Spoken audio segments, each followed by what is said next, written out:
Hello everyone, welcome back to my channel. I hope that you're all having a wonderful and blessed Saturday. Millions of Americans will begin to receive their refunds from the Internal Revenue Service. Many Americans will receive extra refund cash this year. The Biden administration is now saying that a fourth stimulus payment is very possible. Here's your daily news report and fourth stimulus check update. The winner of this week's $75 Amazon gift card giveaway is Rev Rick. Congratulations, Rev Rick! Next Friday evening, I will be giving away another $75 Amazon gift card. To enter, all you need to do is subscribe to my channel, like this video, and leave a comment below. Thank you so much, everyone.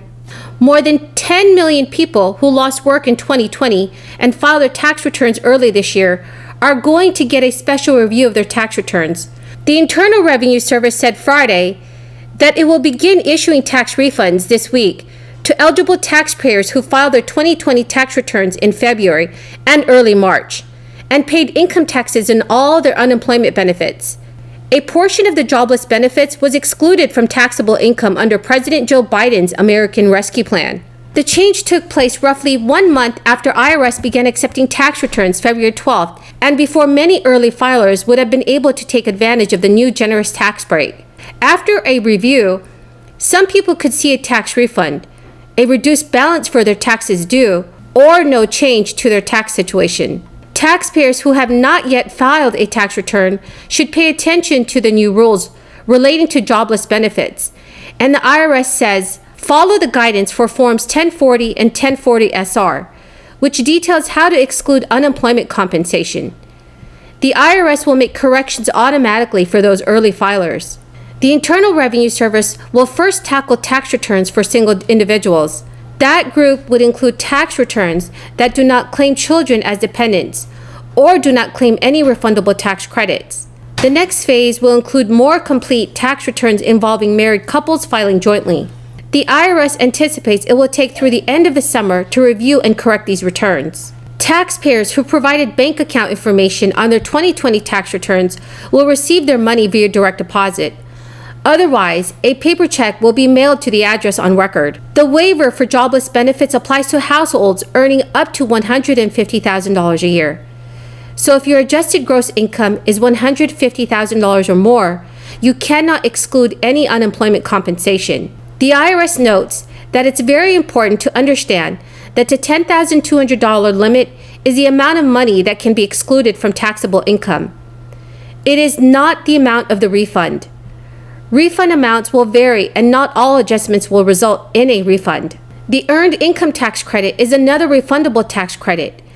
It reduces the amount of taxes filers owe or can be even collected as a refund. This is thanks to the American Rescue Plan. The maximum credit that taxpayers without children can claim will increase in 2021 from $538 to just over $1,500. But you must file a tax return to claim that credit. Now, our lawmakers in Congress are still having a hard time reaching a resolution on what to do about the tax increases President Joe Biden has requested. Democrats are still sorting out how to handle the Republican opposition. President Biden is operating on two tracks. He's emphasizing the high popularity of his tax hikes on corporations and people earning above $400,000 per year. But he's also pursuing talks with Republicans on a slimmer package for roads and bridges, which would be a bipartisan win, but likely have to come without tax hikes to fund them. The president appears set to attempt both, pass a narrow bipartisan deal on infrastructure, then a separate Democrats-only package that raises taxes and funds clean energy programs, along with elder and child care. But the bipartisan talks have so far distracted Democrats from forcing a resolution on sticking points among their own members, including how much to raise taxes and how to handle regional demands. Dan Rubin, a former senior advisor to the House Ways and Means Chair, Representative Richard Neal, said that Democrats have a long way to go. House Majority Whip Jim Clyburn said in an interview that Democrats have got the votes in the House to pass President Biden's spending plans. That includes his $2.25 trillion infrastructure and jobs proposal and his $1.8 trillion program to expand the safety net for families. But they are far from a consensus on the tax side of it. Neil said in an interview on Thursday, "I think we should pay for as much of it as we can." But progressives like Representative Alexandria Ocasio-Cortez have rejected the need to pay for the plan and say that tax increases on the wealthy and corporations should be pursued. But then we have moderates like Joe Manchin and others say the price tag should factor in macroeconomic effects. So big week for someone who covered Capitol Hill and is now covering the White House. Look, I think the president's red lines are inaction and are anything that would raise taxes on people making less than $400,000 a year. Those are not areas where he is going to move. He is quite open, as is evidenced by the fact that he invited Senator Capito and a group of members to meet with him in the White House later this week. He's very open to having a discussion about where we can find agreement, where we can move forward. And he has been encouraged by the spirit in which Senator Capito and other Republican colleagues are engaging with him. And he's hopeful that the meeting will be constructive. Now, you're right, and what you touched on, which is an interesting piece of this, is that the disagreement is really about the pay-fors. There is agreement about the need to modernize our infrastructure, about the need to do more to create jobs in the economy. And he's looking forward to hearing what additional ideas they may have. One more quick one. I understand where you guys and the Fed are, that inflation right now is transitory if it pops to the degree that it does. The jobs report kind of was a reminder that we don't necessarily have a roadmap for coming out of a once-in-a-century pandemic economically.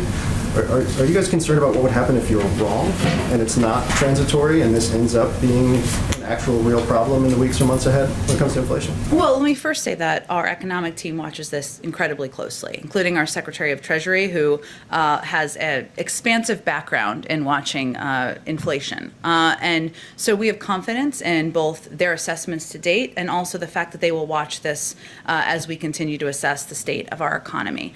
I will say that, and the President will talk about this shortly, I should say, later this afternoon, that his view is that we need to, we've always believed that there would be ups and downs in our jobs reports. That is historically how it has gone. That there are a number of factors that contribute to it being a challenge for people to hire and people to rejoin the workforce. And there are steps we can take, and this is what he will talk about in his remarks as a government. We've obviously taken a number of those steps, including passing the American Rescue Plan, but there are a number of barriers to work. The biggest barriers we've seen: affordability of childcare, schools reopening. So that is the end of the video, everyone. I hope you found this video helpful today. If you have any questions or comments, please leave them in the comment section below. Next Friday evening, I will be giving away another $75 Amazon gift card. To enter, all you need to do is subscribe to my channel, like and share this video, and leave a comment below.